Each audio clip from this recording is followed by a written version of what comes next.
Hello students, we are continuing fourth unit of the second paper. और अभी हम पढ़ेंगे रेस्पिरेटरी सिस्टम पाइला का। पाइला के बारे में हम जानते हैं एम्फीबियस एनिमल है, ये दोनों ही जगह यह रह सकता है, लैंड पर और वाटर पर। तो जब ये दोनों जगह रह सकता है तो रेस्पिरेशन भी इसमें दोनों तरह के होते हैं। तो Pila performs both aerial and aquatic modes of respiration. Aerial respiration perform होता है पल्मोनरी सैक या लंग के द्वारा, जबकि aquatic mode of respiration perform होता है गिल्स या टिनिडियम के द्वारा। जो एसेसरी स्ट्रक्चर पाए जाते हैं रेस्पिरेटरी सिस्टम में, वह लेफ्ट और राइट न्यूकल लोब्स होते हैं। और रेस्पिरेटरी सिस्टम में ये ऑर्गन्स होते हैं, रेस्पिरेटरी ऑर्गन्स। और मतलब ये जो पूरा रेस्पिरेटरी सिस्टम है उसमें हम दो चीज़ें पढ़ेंगे, रेस्पिरेटरी ऑर्गन्स पढ़ेंगे और मैकेनिज्म पढ़ेंगे रेस्पिरेशन का। जो रेस्पिरेटरी ऑर्गन्स हैं, टोटल 3 डिफरेंट ऑर्गन्स हैं, जैसा कि अभी आपने पढ़ा। टिनिडियम है, पल्मोनरी सैक है और न्यूकल लोब्स हैं। टिनिडियम मोनोपैक्टिनेट गिल के फॉर्म में होते हैं, ये कॉम्ब लाइक शेप होता है इनका। और यह एक जो ब्रेंकियल चैम्बर की जो राइट साइड होती है, डोर्सोलेटरल वॉल, वहाँ पर ये लटके हुए पाए जाते हैं और इनमें ये पार्ट्स पाए जाते हैं, टिनिडियल एक्सिस, लैमेली, प्लीट्स और नर्व्स। जो टिनिडियल एक्सिस है ये एक लॉन्ग एक्सिस होता है जो कि मेंटल वॉल से अटैच रहता है और इसमें एफ्रिन ब्लड वेसल ट्रेवर्स करती है और इफ्रिन ब्लड वेसल भी। एफ्रिन ब्लड वेसल में डीऑक्सीजनेटेड ब्लड रहता है जो कि गिल की तरफ जाता है, और इफ्रिन ब्लड वेसल कैरी करती है ऑक्सीजनेटेड ब्लड जो कि गिल से हार्ट की तरफ जाता है। तो इसमें दोनों ही तरह की ब्लड वेसल पाई जाती है, एफ्रिन ब्लड वेसल और इफ्रिन ब्लड वेसल। जो लेमिली पाए जाते हैं वो टिनिडियल एक्सिस पर पाए जाते हैं और एक लॉन्ग सीरीज में फ्लैट ट्रायंगुलर लीफलेट्स इसमें पाई जाती है। और यह ब्रॉड बेस के द्वारा टिनिडियल एक्सिस से जुड़ी हुई रहती है और ये हैंग डाउन रहती है ब्रैंकियल चैम्बर में। इसमें दो फ्री साइड्स होती है और ये अनइक्वल होती है। जो छोटी वाली साइड होती है वह ब्लड को रिसीव करती है एफ्रेंट ब्लड वेसल के द्वारा और ये कहलाती है एफ्रेंट साइड, जबकि जो लॉन्गर साइड होती है वह इफ्रेंट साइड कहलाती है क्योंकि यहाँ पर ब्लड फ्लो होता है इफ्रेंट वेसल के द्वारा। सभी लैमिली सेम साइज की नहीं होती है, बीच वाली जो होती है, मिडिल वाली जो लैमिली होती है वो लंबी होती है और दोनों साइड पर यह छोटी होती जाती है। हिस्टोलॉजिकली जो लैमिली होती है वह डबल लेयर ऑफ एपिथेलियम से बनी हुई रहती है और इनमें ये फॉलोइंग टाइप्स की सेल होती है, non chelated columnar layer, chelated columnar layer और ग्लैंडुलर सेल्स। और बेस जो होता है लेयर का उसमें ये वाले स्ट्रक्चर्स प्रेजेंट होते हैं, connective tissue cells, oblique muscle fibres और पेलियल एपिथेलियम। ये पूरा स्ट्रक्चर है। ये देखिए, ये मोनोपैक्टिनेट गिल है, टिनिडियल एक्सेस और ये पूरा टिनिडियम, ये टिनिडियल लैमिली बीच में से लंबी और किनारों पर से छोटी। और एक ये पूरा लैमिली का दे रखा है, ये एफ्रेंट साइड और ये इफ्रेंट साइड, ये ट्रांसवर्स प्लीट्स, ये टिनिडियल, ये afferent blood vessel, efferent blood vessel और एफ्रेंट ब्लड वेसल एक्सिस और ये ब्लड टू हार्ट। और ये पूरा हिस्टोलॉजिकल वाला है। Ciliated epithelial cell, cilia space होता है बीच में, non ciliated epithelial cells, muscle fibres, pallial epithelium, ctenidial axis और मेंटल का जो पार्ट है वो ये बनता है। ये इस तरह से पूरा ये इसका शेप होता है मोनोपैक्टिनेट गिल ऑफ पाइला। प्लीट जो होती है ट्रांसवर्स रिजेस पर प्रेजेंट होती है, एंटीरियर और पोस्टीरियर फेसेस पर प्रत्येक लैमेला की। और इसमें ब्रांचेस होती है ब्लड वेसल्स की, through which blood flows from afferent blood vessels to efferent blood vessel.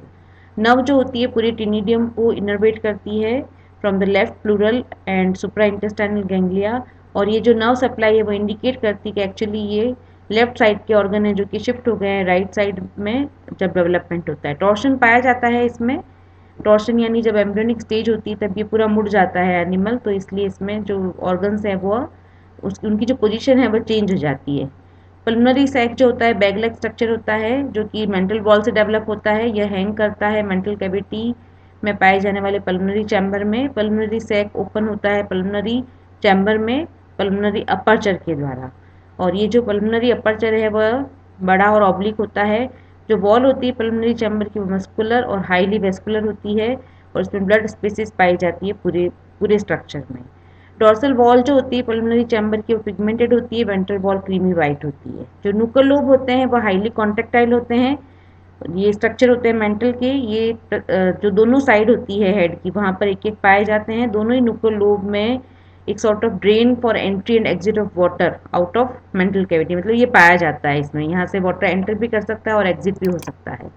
जो मैकेनिज्म है रेस्पिरेशन का दो तरह का, जैसे कि हमें पता है रेस्पिरेशन होता है एक्वेटिक रेस्पिरेशन और पल्मोनरी रेस्पिरेशन। एक्वेटिक रेस्पिरेशन में जब पाइला बॉटम में होता है, फ्लोट कर रहा होता है, या मिड वाटर में ये सस्पेंडेड यानी डूबा हुआ रहता है और अटैच रहता है प्लांट और वीड्स में वाटर में। इस समय जब पानी में रहता है एनिमल तो फुल्ली एक्सपेंडेड रहता है हेड और फुट इनके, और जो दोनों लूकर लोब है वो चैनल लाइक स्ट्रक्चर बनाते हैं, जिनमें से जो लेफ्ट लोब है वो एक पैसेज बना देता है वाटर, जहाँ से वाटर एंटर होता है। वाटर एंटर होता है, ऑस्ट्रिडियम उसको चेक करता है, क्योंकि ऑस्ट्रिडियम इसमें एक सेंस ऑर्गन पाया जाता है जो कि वाटर की जो क्वालिटी होती है उसको टेस्ट करता है। फिर ऑस्ट्रिडियम से पोस्टीरियर पार्ट में जाता है पल्मोनरी चैम्बर के, फिर वो क्रॉस करता है एपिटीनिया को और फिर फाइनली एंटर करता है ब्रेंकियल चैम्बर को। और फिर जब पूरा वॉशिंग कर देता है, मतलब पूरा पूरा टिनिडियम पर ये पास ऑन हो जाता है, तो ये फ्लो हो जाता है राइट न्यूकल लोब के द्वारा और फिर ये वहाँ से ये बाहर निकल जाता है। ये इस तरह से पहले लेफ्ट न्यूकल लोब, फिर ऑस्ट्रिडियम, फिर पल्मोनरी चैम्बर, फिर epitaenia, branchial chamber, ctenidium, right nuchal lobe और आउटसाइड, और यहीं पर ये ऑक्सीजन और कार्बन डाइऑक्साइड का इनमें एक्सचेंज ऑफ गैसेस हो जाता है। फ्लो ऑफ वाटर जो मेंटेन रहता है वो इस तरह से रहता है, अल्टरनेट जो लोअरिंग और राइजिंग होता है फ्लोर मेंटल कैविटी के फ्लोर के द्वारा, तो इस तरह से प्रोट्रूशन और रिट्रैक्शन होता है हेड का, तो इस तरह से ये मेंटेन रहती है वाटर, जो फ्लो ऑफ वाटर है वो। और ट्रिनिडियम में जो बीटिंग होती है सीलिया की उसके द्वारा भी मेंटेन रहता है।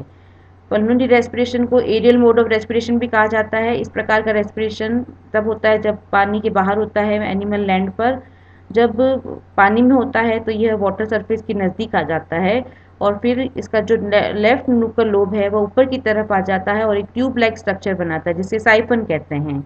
और ओपनिंग ऑफ साइफन की वजह से जो वाटर सरफेस है उसमें से फिर एयर एंटर करती है पल्मोनरी सैक में और फिर वहाँ जाती है पल्मोनरी अपर्चर में, और एयर फिर बैक होती है वापस सेम पाथ से। ये साइफन, फिर पल्मोनरी अपर्चर और पल्मोनरी सैक, और यहाँ से ऑक्सीजन और कार्बन डाइऑक्साइड का एक्सचेंज ऑफ गैसेज होता है। ये इस तरह से ये शेल है, ओपनिंग ऑफ साइफन, ये जैसे ही बाहर की तरफ आने लगता है वाटर सरफेस पर ये आता है वैसे ये बाहर निकल जाता है और फिर बाहर आकर ये एयर यहाँ से जाती है और फिर पल्मोनरी सैक में जाती है। इनफ्लो और आउटफ्लो जो एयर का होता है वो मेंटेन रहता है, अल्टरनेट एक्सपेंशन और contraction of the pulmonary sac, और एपिटीनिया रेज हो जाता है to push the mantle wall, ताकि एयर जो है वह मिक्स नहीं होती है ब्रेंकियल चैम्बर में।